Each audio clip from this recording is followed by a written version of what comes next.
오늘 함께 읽은 이 요한복음 7장의 말씀을 가지고 내게로 와서 마시라 받합시다. 내게로 와서 마시라. 여러분 누가 날 알아주면 좋을 것 같아요. 내 남편이 또 자식이 아내가 날 알아주면 우리 목사님이 날 알아주면 좋겠죠. 내가 가지고 있는 기도 제목으로 기도도 해주고 또 때로는 위로도 해주고 도와주고 그러면 얼마나 좋아요. 그런 친구가 있고 가족이 있다는 것은 참 좋은 것입니다. 그런데 나를 정확하게 알고 내 사정 형편 따라서 내 곁에 있어줄 그런 사람이 과연 얼마나 될까요? 같이 한솥밥 먹고 이불 덮고 잠을 자면서도 동상이몽, 서로 생각은 다르고 또 마음이 다를 수도 있거든요. 부부가 있었습니다. 실제는 아니고 그냥 이야기예요. 그런데 이제 같이 오래 살다 보니까 자식들이 다 이제 출가해서 떠나가고 둘이 남고 또 남편은 이제 은퇴하고 그러다 보니까 집에서 세 끼 드시는 삼식이가 되었어요.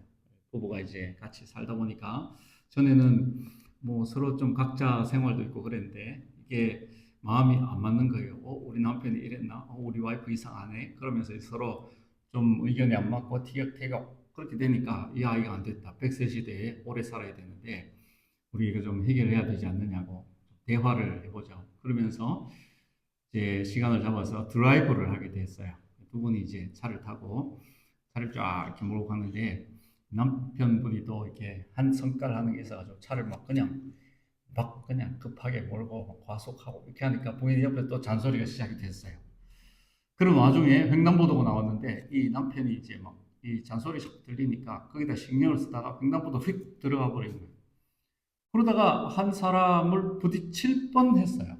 그 놀란 사람이 멈췄었는데 이 남편이 창문을 내리고 죄송하다고 미안하다고 정신없어 그랬다고 하니까 이 사람이 화를 벌 내면서 야, 이 을간이 멍충이 정신 나간 인간아 운전을 그따위로 해? 이렇게 했어요.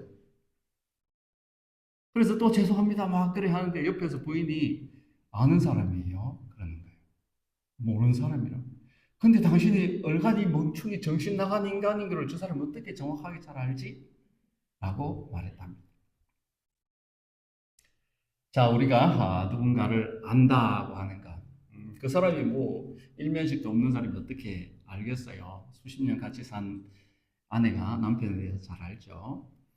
자, 그러나 때로는 우리가 서로에게 가깝지만 서운한 마음이 들고 화가 나기도 하고 대화가 엇나가기도 하고 서운하기도 하고 뭐 그렇게 되는데 나를 잘 안다 하는 분이 계시잖아요. 그것도 어, 나를 그냥 아는 정도가 아니고 내 안에 계신다 그랬어요. 그리고 내 목자가 된다라고 하시고 내가 문이야 문 나에게로 들어와 그렇게 하시고 나한테 붙어 있기만 하면 내가 포도나무인데 너희는 가지야. 가지가 쓸모없는 존재 같지만 붙어 있기만 하면 열매를 많이 맺는 풍성한 행복한 삶이 보장되어 있어 하시는 분. 우리가 신앙생활을 하면서 지난번에도 말씀을 드렸다시피 가장 잘하는 게 뭐냐?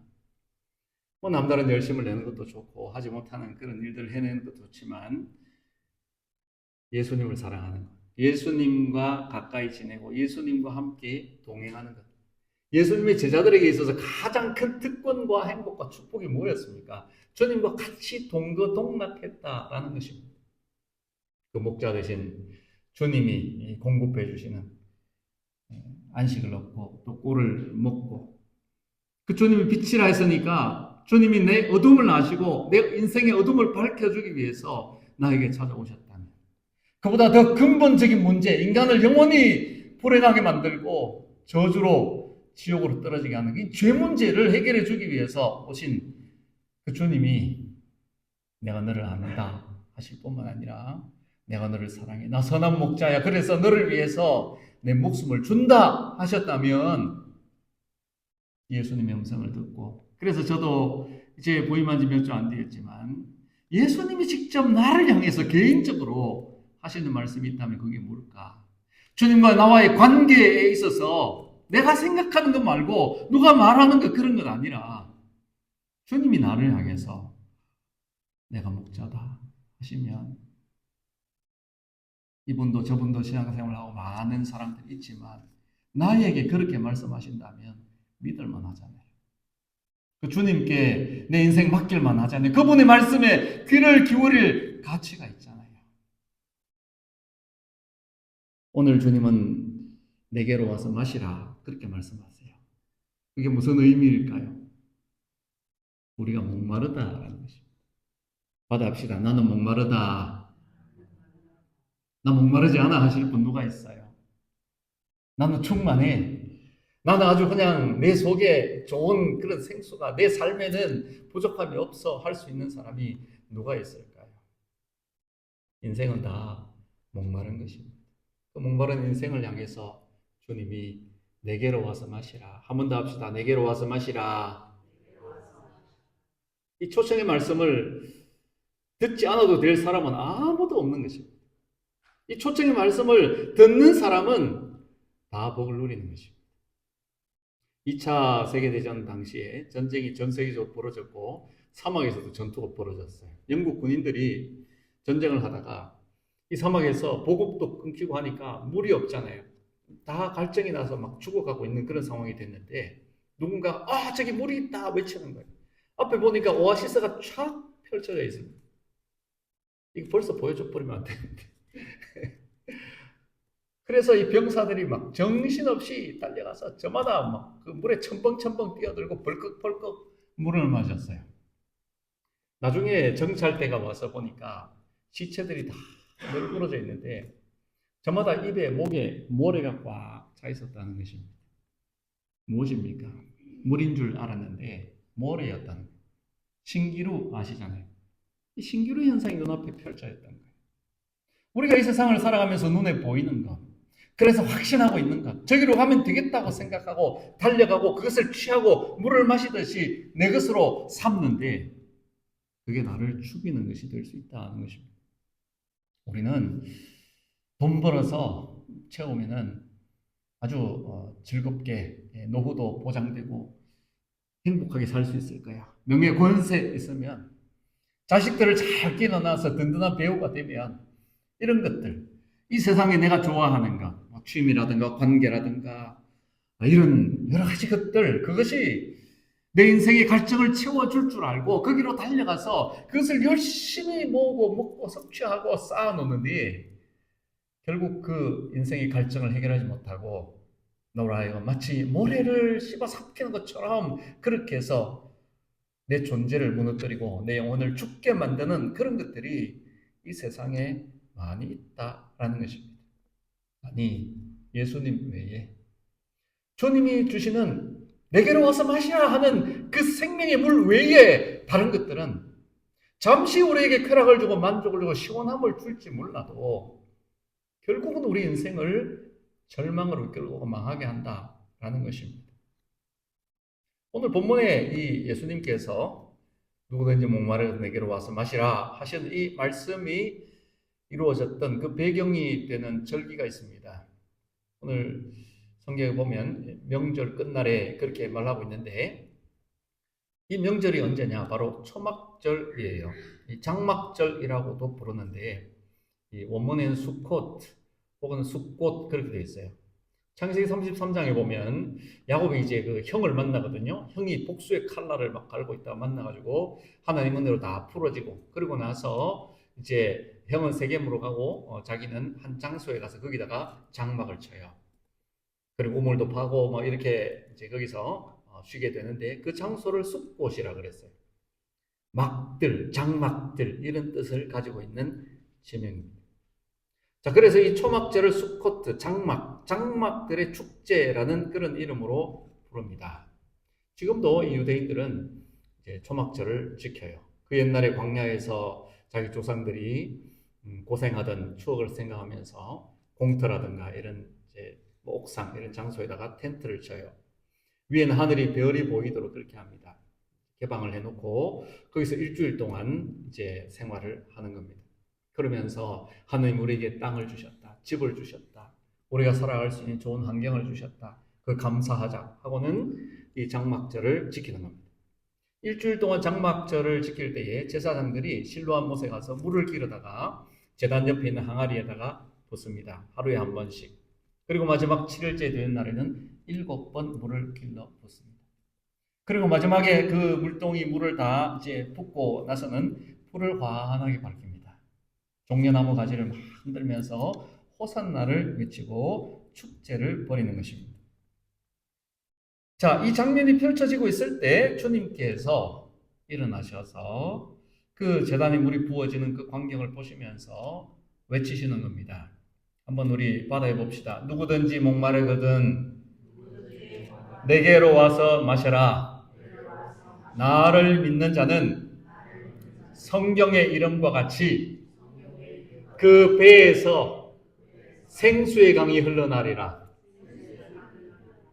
예수님께서 그렇게 외치신 거예요. 뜬금없는 외침처럼 그렇게 보일 때 사람들이 다 주님을 주목했겠죠. 누구든지 목마르거든 내게로 와서 마셔라. 나를 믿는 자는 성경의 이름과 같이 그 배에서 생수의 강이 흘러나리라. 아주 중요한 말씀을 하신 겁니다. 목마른 인생들이 성전에 와서 제사를 드리고 절기를 지키고 명절에 대해서 축제를 하고 외치면은 그 인생의 고갈이 기갈이 해결될 수 있느냐? 아니라는 것입니다. 내게로 와서 마셔라. 그리고 저기다 물을 길러다 붓는 저것이 무슨 의미냐? 내가 생수고 내게로 오는 인생들이 인생의 가람을 해결할 수 있다라는 것을 직접적으로 말씀 되신 그분이 그들에게 선포하고 계시는 것입니다. 육신의 허기, 또 목마름, 빵을 먹거나 뭐 떡을 먹거나 물을 마시거나 이렇게 하면 해결이 되지만 육신적인 그런 해가를 넘어서 있는 영적인 허기, 영적인 목마름, 이것은 눈에 보이는 물리적인 것으로 해결할 수가 없습니다.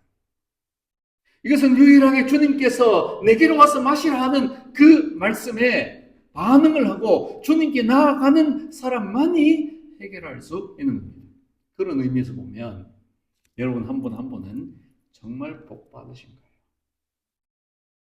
이 문제를 해결하지 못한 사람, 예수님을 만나지 못한 사람은 그 누구도 이 영혼의 생수를 공급받을 수가 없기 때문이에요. 예수님만이 우리의 영적인 목마름을 해결해 주실 수 있는 분이기 때문에 우리가 뭐 그렇게 대단해 보이지 않아도 세상 사람들이 볼 때는 똑같이 그냥 동네에서 살아가고 마트에서 만나는 그런 사람 같아도 우린 대단한 거예요. 받아봅시다. 나는 대단하다.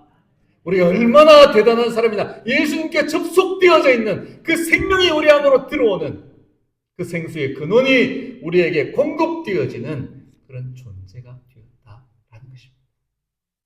예수님과 관계 하나만 생각해도 다윗이 목자이신 예수님을 생각하면서 내가 부족함이 없으리로다 했던 그 고백이 내 인생의 어둠이 밝혀진 것, 그분이 빛이 되시기 때문에 그분이 목자가 되셔서 나는 이를 염려도 없고 헤매고 두려워할 필요도 없다라고 하는 이 사실 한 가지만 우리가 알고 있어도 우리는 세상에 주눅들지 않습니다.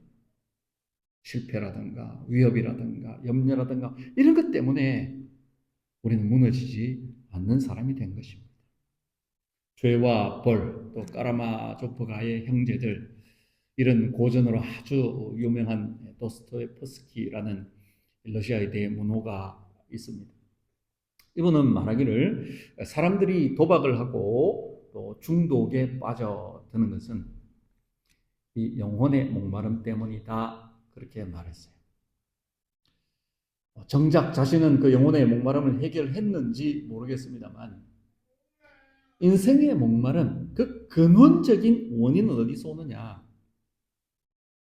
마약에 빠지고 중독에 빠지고 또 이런저런 쾌락을 추구하고 그렇게 하면서 끊임없이 마치 바닷물을 마시면 그 바닷물이 얼마나 많습니까마는 갈증을 해결하지 못하고 죽음에 이르는 것처럼 그것이 인생의 이 허기진 삶의 모습이다라는 것입니다. 우리는 이 목마름을 어떻게 해결해야 되느냐? 받아봅시다. 인생의 목마름은 목마름으로 해결해야 한다. 목마름으로 해결해야 돼. 어떻게 목마름으로 해결해야 되냐? 사람들이 추구하고 좋아하고 따르고 달려가는 그런 이 세상의 것이 아니라 하나님을 향한 목마름. 사슴이 시냇물을 찾기에 갈급함 같이 내 영혼이 주를 찾기에 갈급합니다 하고 다윗이 날마다 그 목마름으로 하나님을 찾았던 것처럼 우리가 하나님을 향해서 목마름을 가질 때, 생명의 떡이 되시는 그 예수님을 향해서 허기짐을 가지고 나아갈 때 우리 영혼은 배부름을 얻는 것입니다. 만족을 얻는 것입니다. 이런 은혜가 저와 여러분이 있기를 축원합니다. 그런 의미에서 교회는 정말 우리에게 중요한 곳입니다. 장소적인 의미도 있지만 영적으로. 다윗은 교회가 없는 시대, 아브라함도 교회가 없는 시대에 살았어요. 그러나 그들은 영적으로 충만했어요. 왜? 그들이 있는 곳이 하나님을 만나는, 하나님의 임재가 있는, 우리의 삶에 우리 하나님을 사모하고 예배한 예배자로 살아갈 수 있다면 그 장소는 생수가 공급되어지는 곳입니다. 우리는 이 나성 언약 교회에 몸담고 있습니다. 일원입니다. 이 교회에 온다고 하는 것은 예수님이 우리 예배를 받으시고 그 십자가의 보혈로 우리를 씻어주시고 그 생수가 우리에게 공급되어지는 이 예배는 그런 시간이거든요.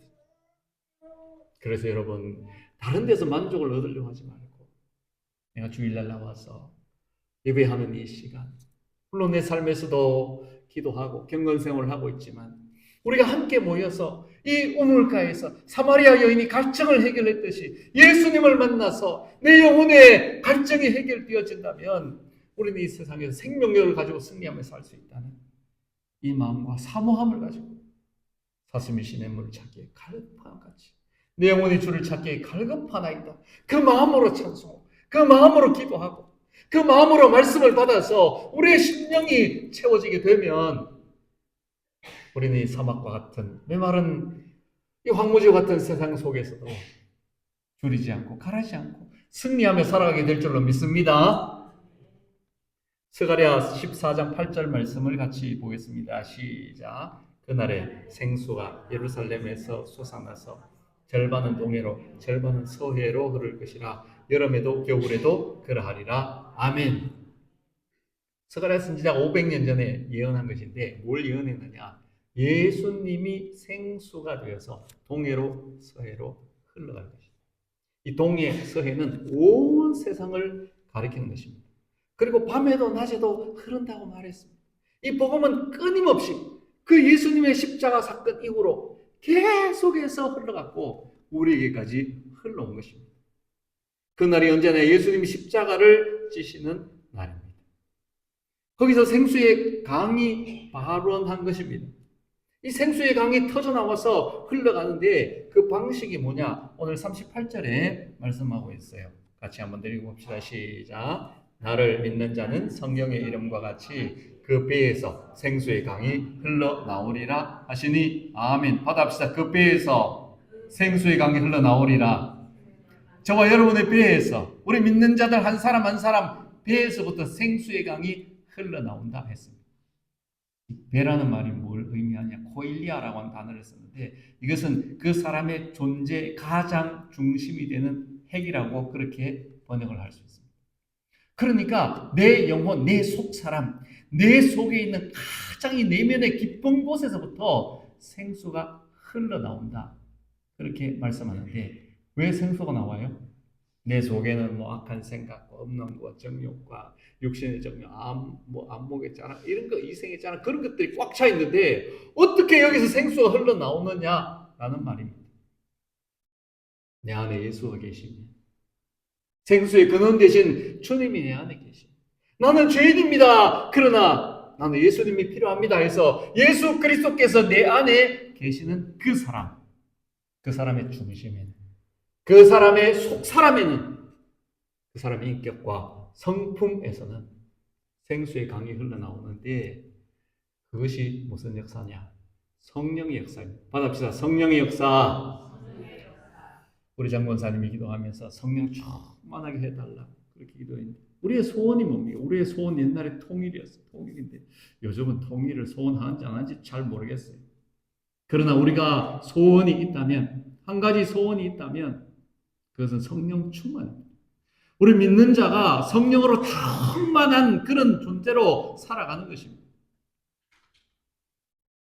39절 우리 봅시다. 중요한 말씀입니다. 39절 시작. 이는 그를 믿는 자들이 받을 성령을 가리켜 말씀하시는 것이라. 예수께서 이 영광을 받지 않으셨으므로 성령이 아직 그들에게 계시지 아니하더라. 아멘. 생수의 강이 어떻게 흘러가느냐? 예수님 예루살렘에서 죽으셨어요. 거기서부터 생수가 터져 나왔어요. 그리고 그 생수의 강이 오순절, 그리고는 온 세상을 적시는 이런 생명의 물이 되어서 흘러가는 것입니다.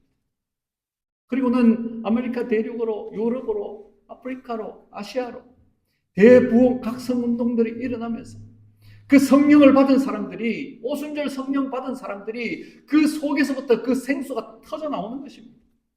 그리고는 온 세계를 향해서 이 생수의 강물이 흘러갑니다. 우리 한 사람 한 사람은, 우리 교회는 그 강의 지류인 것입니다. 내 안에 성령의 생수가 터져 나오게 되면 그것이 내 식구들을 예수님께로 나오게 만들고 또 내 친구를 예수 믿게 만들고 그 사람 속에 또 생수가 들어가서 터져 나오게 하고 이런 역사들이 계속해서 이어져 왔다라는 것입니다. 흘러나오는 것이 뭐냐? 받아봅시다. 흘러나리라. 흘러나오리라. 그렇게 말했는데 이 flowing, 영어로 flowing이라고 그렇게 써요. 그러니까 막 잘잘잘잘잘 흘러나오는 것입니다. 요즘 이 시대는 무슨 시대냐면 플로팅 시대예요. 플로팅. 이 플로팅이 뭐냐? 이렇게 둥둥둥둥 떠다니는 게 플로팅이에요. 그래서 요즘 뭐 인터넷 SNS 같은 데다가 이렇게 띄우잖아요. 사진 한 장 탁 띄워놓고 그리고는 뭐 오늘은 뭘 먹었다 하고 먹은 거 탁 띄워놓고 그러면은 또 막 이 팔로워가 많은 사람들은 막 수백만 명, 수천 명이 달라붙어가지고 우와 좋아요, 좋아요, 막 좋아요, 하트 뿅뿅 막 이런 거 이제 갖다 붙이죠. 자, 플로팅이지. 나를 띄우는 것이.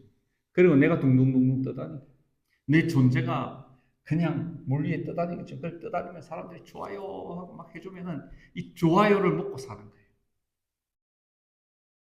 그렇게 살지 말라는 것입니다. 나를 띄우고 나를 자랑하고 나를 그럴싸하게 포장해서 드러내놓고 그것을 SNS 상에서 사람들에게 보여주고 좋아요를 먹고 사는 그런 존재 되지 말라는 것입니다. 그게 아니라 내 속에 생수의 강이 흐르는데 그 생수의 근원이 되신 예수 그리스도를 흘려보내는 그러면 어떤 역사가 일어나냐? 이게 생수의 강이 되어서 나라와 민족을 살릴 수 있고 내 가정과 공동체를 회복시킬 수 있다. 그 말씀을 하고 계시는 겁니다. 바울사도는 고린도서 10장 4절에서 이스라엘 백성들이 광야 생활할 때 신령한 음료를 마셨다 그랬어요. 이 신령한 음료는 어디서 나오냐? 반석에서 나왔는데 반석은 곧 그리스도시라 그렇게 말했어요. 모세가 이 반석에서 이제 반석을 치잖아요. 반석을 치니까 그게 쪼개지면서 물이 흘러나오는 거예요. 흘러나오는데 얼마나 흘러나왔을까요? 그 광야에 모여 있었던 사람들이 적어도 200만 원 넘었다 그래요. 200만 명이면 어마어마한 겁니다. 그 사람들이 물 먹고 마시고 씻고 짐승들까지 다 먹이고 하려면은 물이 얼마나 흘러나와요? 강이라 그랬어요. 강. 뭐 한강은 안 돼요. 낙동강, 섬진강 그 정도는 아마 흘렀을 거예요. 그 사막에 이 반석이 터져가지고 강이 흐르는데 그 반석은 곧 그리스도라 그렇게 해석을 하고 있습니다. 이 반석이 터짐으로 말미암아서 인류가 이 영적인 목마름을 해결할 수 있는 길이 열렸다는 것입니다. 그래서 예수님께서는 누구든지 목마르거든 내게로 와서 마시라 말씀하고 있는 것입니다. 요한복음 19장에 그 사건이 나와요. 33절, 34절 같이 봅니다. 시작. 예수께 이르러서는 이미 죽으신 것을 보고 다리를 꺾지 아니하고 그중 한 군인이 창으로 옆구리를 찌르니 곧 피와 물이 나오더라. 아멘. 거기가 바론지예요. 거기서부터 시작이 된 거예요. 리빙스턴이 아프리카에 이제 선교를 갔어요. 리빙스턴은 아프리카의 성자라고 그렇게 불리는 선교사입니다. 나일강이 이제 흐르는데 이집트까지 흘러내려가잖아요. 그 나일강이 세계에서 제일 긴 강이에요. 야, 이게 생명의 젖줄인데 근원이 어딜까? 도대체 어디서부터 이 강이 발원이 되는 것일까? 그래서 탐험을 시작을 했는데 그 긴 강을 거슬러 올라가서 발원지가 되는 지점에 갔는데 도대체 모르겠어요. 호수가 하나 있는데 그 호수로 흘러 들어가는 물도 없는 거예요. 나중에 이제 이 전문적인 그런 이제 탐험가들이 수중에 이렇게 들어가서 보니까 그 섬 두 사이에 있는 그 빅토리아 호라고 있는데 그 호수가 있는데 그 호수에 그 속에서부터 물이 펑펑 솟아나고 있더라는 것입니다. 땅속에 솟아나는 근원이에요. 그 근원에서부터 시작이 되어서 그 길고 장대한 강이 흘러내렸던 것입니다. 한 지점에서 그 거대한 강을 만들어냈던 것처럼 우리 인류가 살고 영적인 목마름을 해결하고 가정과 민족과 나라와 온 모든 인류가 사는 그 생수가 어디서부터 흘러나왔느냐? 예수 그리스도의 십자가 사건. 그 옆구리를 찌르니까 피와 물이 나왔던 거기서부터 시작이 되었다라는 것입니다. 포레이너 말하기를 예수 믿는 사람은 예외 없이 다 성령을 받지만 다 충만한 것은 아니다. 그랬어요. 여러분 예수님을 믿는다면 우리는 이미 우리 안에 이 생수의 근원을 갖고 있는 거예요. 그런데 이것이 흘러나가도록 해야 돼요. 그냥 둥둥 떠다니는 이 시류에 밀려다니는 그런 플로팅하는 인생이 아니라 내 속에 있는 예수 그리스도 생수의 근원 대신 그분이 터뜨려서 나와서 내 입에서 내 말에서 내 행동에서 나를 만나는 사람마다 생수를 경험할 수 있도록 내가 전한 예수를 통해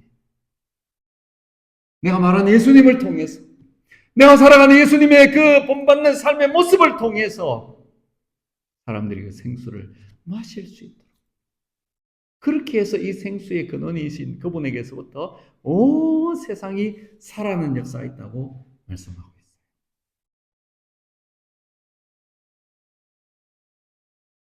우리가 성령 충만하다는 것은 무엇을 의미하는 것일까요? 어디 집회에 가서 기도원 같은 데 가서 막 금식하고 기도하고 그리고 불 받아가지고 막 벌쩍벌쩍 뛰면 물론 그것도 한 현상일 수가 있어요. 저는 이 성령 충만에 대해서 그러한 현상이 전부라고 생각하지 않아요. 오늘 그 배에서 생수의 강이 흘러나리라.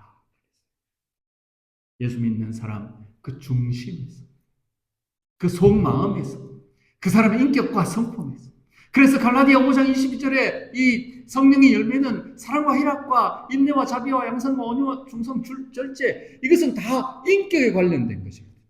내 인격이 어떻게 변화되었는가? 내가 어떤 사람이 되었는가? 그 중심에서부터 정말 그리스도로 말미암아서 주님을 닮은 그러한 말과 행동과 성품, 그런 믿음의 사람, 그 한 사람이 주는 영향력. 여러분 한 사람이 얼마나 위대한 일을 해내는지 몰라요. 성경에 나와 있는 그런 하나님이 선택한 인물들. 그 사람들은 모세와 같은 사람 보세요. 그 종되었던 히브리 민족을 다 약속의 땅으로 데리고 가잖아요. 이 복음이 대륙으로 들어오고 그리고 찰스 피니 또 조나단 에드워드 뭐 이런 부흥가들 그 뒤에 이 무디 같은 분들은 뭐 말 10마디 하면 8마디를 실수하는 분인데 이분이 1억 명에게 전도를 했다고 그렇게 말해요. 빌리 그레함 2억 명 사람들에게 전도를 했다고 그렇게 말합니다.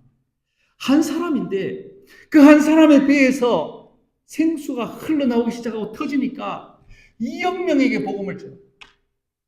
우리나라도 훌륭한 그런 부흥가들이 참 많습니다. 김익도 목사님이나 그 위에 쭉 이어서 오는 이런 부흥사. 그리고 조영희 목사님 같은 분 우리가 국내에서는 제대로 평가를 안 합니다. 자꾸 이단이라고 그렇게 하는데 이 세계적으로 밖에서 더 인정을 받아요. 이분이 이 지구를 127바퀴 돌 만큼 다니면서 복음을 외쳤다고 그렇게 말하죠. 한 사람이지만 그 한 사람의 속에 있는 성령께서 갇혀있지 않고 터져나와서 거기서 발현이 되어져서 사람들에게 드러나기 시작하면 수많은 사람들이 생수를 경험한다.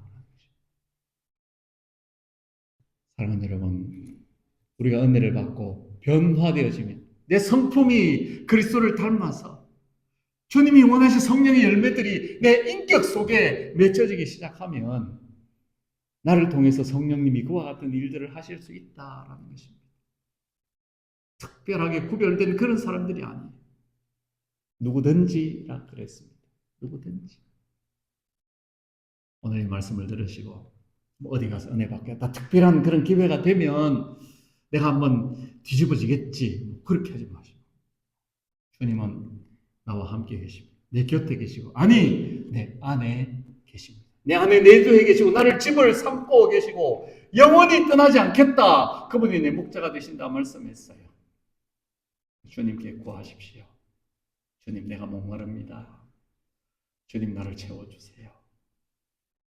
그렇게 해서 저와 여러분이 예수님이 주시는 생명이 물로 충만하시고 그 생수가 여러분의 삶을 통해서, 말을 통해서, 행동을 통해서 우리 가족, 친구, 이웃에게 우리가 살아가는 모든 삶의 환경 속에 흘러 넘치게 되기를 축원합니다.